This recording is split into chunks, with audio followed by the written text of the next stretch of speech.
In Lords of the Fallen, an integral piece of kit is going to be your Umbral lamp. You'll be using it constantly throughout the game, so knowing how to upgrade it is really going to be for your benefit, as it's going to give you more soul flay charges, you're going to be able to place more Umbral eyes in it, and it's just going to make your character stronger overall. However, in order to do this, you are going to need antediluvian chisels, and I'm going to show you all 3 locations you can grab hold of them.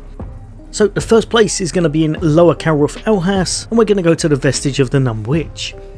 You're going to want to jump straight off of here and then proceed off of this little ledge. Be careful, there are some mines at the bottom and they could do some damage depending on what your build's like. Then just keep making your way all the way through past the archer until you see this ruin right here, and then you know you're in the right location. At this point you're going to want to head into Umbral, take out everything that's around you, including one of these annoying big headed enemies, because otherwise they can definitely give you a bit of a bad day. However, once that's done, if you look right in the centre, there's going to be a body ready for you to soul flay, and that's going to hold your first antediluvian chisel.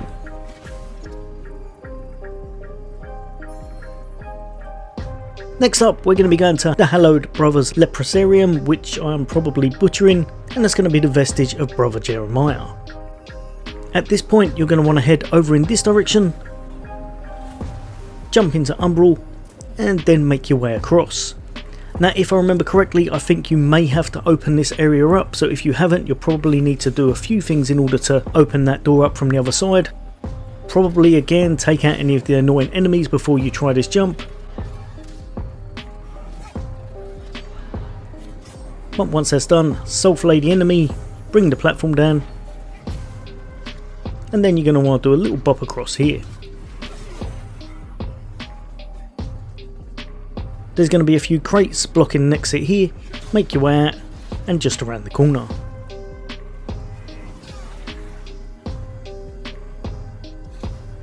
You're going to find another body that you can use your lamp on.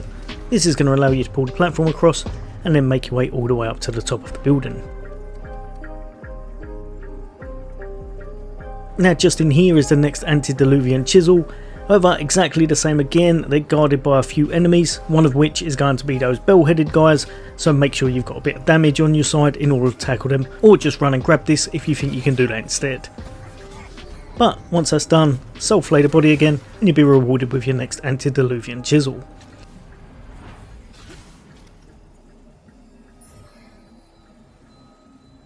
Now next up, and the last chisel we're actually after, but it is, as far as I'm aware, probably the first one you could get if you really did want to, and that's going to be once Andreas of Ebb relocates into Skyrest just next to the vestige, you'll be able to speak to him and then you'll be able to obtain a key.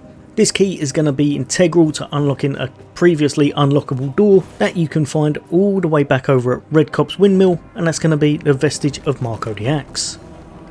So you're going to go up to the door, unlock it, and then you'll be in another area that can be quite difficult early on. Make your way through, there's only one real way to go in order to meet this boss, and he's going to be King Ragnar the Guardian Follard.